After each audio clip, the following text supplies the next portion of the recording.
بسم اللہ الرحمن الرحیم وبہ نستعین سبحانک لا علم لنا الا ما علمتنا انک انت العلیم الحکیم رب اشرح لی صدری ویسر لی امری واحلل عقدۃ من لسانی یفقہوا قولی رب اغفر وارحم انت خیر الراحمین۔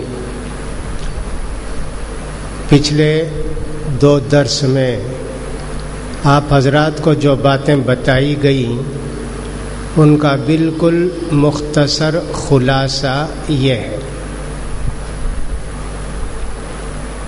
ہم کو دین کی باتیں کہاں سے لینا چاہیے، کہاں سے دین کی باتیں ہم کو حاصل کرنی چاہیے، یعنی ہمارے دین کی باتوں کا سورس کیا، کتاب و سنت، قرآن اور حدیث، اس کے متعلق بتایا گیا۔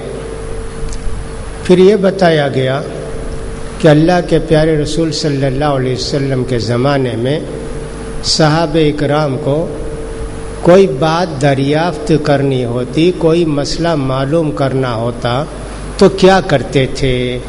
اللہ کے پیارے رسول صلی اللہ علیہ وسلم سے رجوع ہوتے تھے، یا تو ان کے مسئلے کے حل کے لیے قرآن نازل ہوتا، یا اللہ کے پیارے رسول صلی اللہ علیہ وسلم اللہ کی طرف سے ان کو بتاتے۔ جیسے کسی صحابی نے پوچھا کہ اللہ کے پیارے رسول، دنیا کی روئے زمین پر سب سے اچھی جگہ کون سی ہے، سب سے بری جگہ کون سی ہے؟ پیارے رسول صلی اللہ علیہ وسلم نے حضرت جبریل سے، اور حضرت جبریل علیہ السلام نے اللہ سے معلوم کر کے بتایا کہ دنیا کی سب سے اچھی جگہ مسجدیں ہیں اور دنیا کی سب سے خراب جگہ بازار ہیں، جہاں لڑائی جھگڑا، جھوٹ، فساد، ناپ تول میں کمی کرنا، یہ سب ہوتا ہے۔ تو یہ حدیث ہو گئی۔ شراب کے متعلق لوگوں نے پوچھا تو شراب کا حکم قرآن میں نازل ہوا۔ تو اس طرح کوئی بھی مسئلہ اللہ کے رسول صلی اللہ علیہ وسلم کے زمانے میں صحابہ کو درپیش ہوتا تو اللہ کے رسول صلی اللہ علیہ وسلم سے پوچھ کر وہ مسئلہ معلوم کر لیتے۔ آپ کے بعد صحابہ کرام دین کی بات کیسے معلوم کرتے تھے؟ اگر کسی کے سامنے کوئی مسئلہ آتا تو قرآن اور حدیث سے اس کو سمجھنے کی کوشش کرتے۔ قرآن اور حدیث میں کلیئر کٹ کوئی بات ان کو سمجھ میں نہیں آتی تو صحابہ کرام سے دریافت کر لیتے۔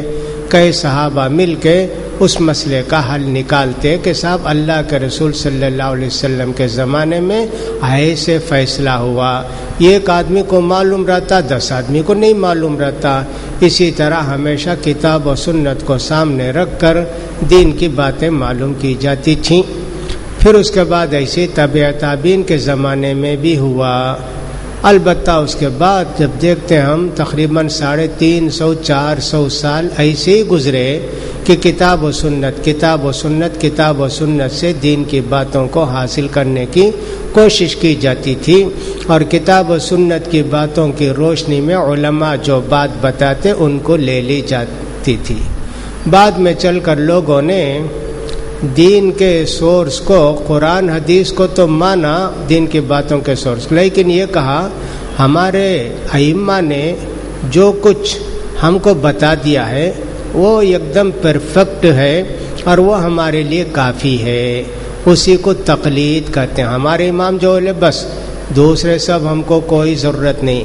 گویا انہوں نے امام کی بات کو قرآن اور حدیث کا درجہ دے دیا، حالانکہ ان ائمہ کرام نے کبھی یہ نہیں کہا تھا کہ ہماری باتوں کو لے کر قرآن حدیث کو چھوڑ دو، یا یہ نہیں کہا تھا کہ ہماری باتیں تمہارے لیے ایک دم پرفیکٹ ہیں، دوسروں کی باتوں کو نہیں سننا، کبھی نہیں بولے۔ لیکن بعد میں آنے والے غلو کیے، ان کی محبت میں بہت آگے بڑھ کے سب کچھ کر لیا، اس کی بھی ہم نے آپ کو تفصیل بتائی، اور وہیں سے چل کر مشہور ہو گیا فقہ حنفی، فقہ مالکی، فقہ حنبلی اور فقہ شافعی۔ وہاں سے مذہب شروع ہو گئے، مذہب حنفی، مذہب مالکی، مذہب شافعی، مذہب حنبلی۔ جیسے فقہ حنبلی ہے ویسے مذہب حنبلی، وہ ایک ہی معنی میں استعمال ہوتا ہے۔ آپ اس کی دلیل دیکھ سکتے ہیں۔ رمضان میں ہمارے ہاں افطار اور سحری کے کارڈ چھپتے ہیں، تو اس میں لکھتے ہیں شافی فطرہ، حنفی فطرہ. حنفی فطرہ اگر لکھتے ہیں جیسے 2.25 کلو تو لکھیں گے صاحب شافی فطرہ 2.5 کلو، ایسا لکھیں گے. یہ کیا ہے؟ ان کے سمجھ کی بات تھی، انہوں نے ویسے سمجھا، انہوں نے ایسے سمجھا. حالانکہ 2.5 کلو والی بات امام مالک رحمۃ اللہ علیہ سے بھی، امام شافعی سے بھی، امام احمد بن حنبل سے بھی مروی اور حدیث کی بنیاد پر یہ ہے. پڑھی وہاں کی الگ الگ ہوتی تھی اس لیے اختلاف ہوا. تو اس طرح فقہ حنفی، فقہ شافعی، حنبلی، مالکی مشہور ہو گیا. ہم نے کہا کہ یہ ایک فقہ ہمیشہ رہی اور وہ تھی کتاب و سنت کی فقہ، جو صحابہ کرام کے زمانے میں بھی، اس کے بعد بھی، اس کے بعد بھی، اس کے بعد بھی ہے، آج بھی ہے اور قیامت تک رہے گی. کہ دین کے متعلق کوئی بھی مسئلہ پیش آئے تو آدمی قرآن اور حدیث کو ریفر کرے. اگر نہیں ہے تو پھر علماء اس سلسلے میں کیا بتائے ہیں. علماء کو یہ نہیں دیکھیں گے حنفی عالم صاحب کیا بولے ہیں، نہیں، ہم دیکھیں گے عالم کیا بولے ہیں. جس کی بھی بات کتاب و سنت سے قریب ہوگی اس کی بات کو لے لیں گے. لیکن لوگوں نے ایسا کر دیا، اگر حنفی ہے تو کہتا حنفی عالم کیا بولے، حنفی علماء کیا بولے. اگر شافعی ہے تو وہ شافعی عالم سے پوچھتا ہے، حنفی عالم سے نہیں پوچھتا. اس طرح انہوں نے دین کو علماء میں اور علماء میں بھی خاص لوگوں میں محدود کر دیا. یہ سب امت مسلمہ کے لیے بڑی پریشانی کا باعث ہوا. آج بھی دیکھیے ایسی مصیبت ہے. پاکستان آپ جانتے ہیں اسلام کے نام پر وہ ملک لیا گیا. معلوم ہوتا تھا کہ خلفائے راشدین کو حکومت قائم کریں گے. دعویٰ کرنے والے کوئی بھی آدمی اسلام پر عمل کرنے والے نہیں تھے. محمد علی جناح کو اسلام سے کیا تعلق تھا؟ وہ تو سنی بھی نہیں تھے. لیکن صاحب اسلام کی بنیاد پر یہ کنٹری لے لیے کہ صاحب نہیں، یہاں مسلمان ہیں، اسلامی حکومت پر عمل کریں گے، فلاں کریں گے. اب سب بہت دنوں کے بعد بات آئی کہ صاحب اسلامی قانون بنائیں، اسلامی قانون بنائیں اور اس کو نافذ کریں، اسلامی شریعت یہاں ہونا چاہیے. کرتے کرتے بہرحال مختلف زمانے میں، ایوب خان کے زمانے میں بھی ایک فقہ کونسل قائم ہوئی کہ صاحب چلو اسلامی قانون کو ہم بنائیں گے اور اس کو پاکستان میں نافذ کریں گے. لڑائی یہ ہوئی کہ صاحب کون سی فقہ، کون سا اسلام؟ سنیوں کا اسلام، شیعہ کا اسلام؟ اگر فقہ ہے تو اہل حدیث فقہ، حنفی فقہ، حنبلی فقہ، شافعی فقہ، کس کو آپ کو بیس بنائیں گے؟ لڑائی لڑائی لڑائی. آج تک بھی ہوا نہیں. جب بھی کہتے ہیں کہ صاحب کتاب و سنت کا صاحب ہماری ایک فقہ ہے، اس کے مطابق ہے. ایسے دیکھیے یہ سب مصیبتیں، پریشانیاں ہوئی اور آج بھی ہو رہی ہیں اس طرح کی پریشانیاں. تو لہٰذا لوگوں نے دین کو معلوم کرنے کے راستے میں بہت رکاوٹیں پیدا کیں. تو لہٰذا انسان کو چاہیے کہ ہمیشہ اس کو دیکھے. تو میں نے کہا ہمیشہ سے ایک فقہ تھی جس کا نام ہے کتاب و سنت کی فقہ، اور وہی ہم لوگ انشاءاللہ پڑھنے والے ہیں کہ صاحب دین کی باتوں کی دلیل کیا ہے، اس کو ہم جاننے کی کوشش کریں گے. علماء نے بھی اس سلسلے میں بہت ساری کتابیں لکھی. کچھ لوگوں نے خالی اپنے اپنے فقہ کی کتابیں لکھی. حنفی علماء صرف حنفی فقہ کی کتاب لکھے، اسی طرح مالکی، اس طرح حنبلی، اسی طرح شافعی، اپنے اپنے مذہب کی کتاب لکھے، اپنے اپنے فقہ کی کتاب لکھے. لیکن علماء میں کچھ لوگ ایسے بھی تھے جنہوں نے کتاب و سنت کی باتوں کو لکھا اور ان کی دلیل پیش کی. جیسے ایک آدمی 6 اندلس کے جن کو کہتے ہیں امام ابن حزم، ان سے پہلے داؤد ظاہری، ان لوگوں کے یہ سب کچھ بھی نہیں. حنفی، شافعی، حنبلی، مالک، یہ سب دین اللہ کا نازل کرتا ہے، صرف دین کی باتیں کتاب و سنت سے سیکھنا چاہیے. تو انہوں نے المحلہ کتاب لکھی. اس کے اندر کتاب و سنت سے سب باتیں ثابت کرنے کی کوشش کرتے ہیں. اسی طرح اس کے بعد بہت بعد اسی علاقے میں، اندلس کے علاقے میں ہم نے دیکھا محمد ابن رشد رحمۃ اللہ علیہ، انہوں نے بھی کتاب لکھی بدایت المجتہد کے نام سے. اس کے اندر حنفی، شافعی فقہ سب نے کتاب و سنت کی فقہ. البتہ کہتے ہیں امام حنیفہ نے ایسے کہا، امام شافعی نے ایسے کہا، امام مالک نے ایسے کہا، امام احمد بن حنبل نے کہا، لیکن صاحب حدیث کے مطابق ان کی بات صحیح ہے. ایسا کمپیر کرتے.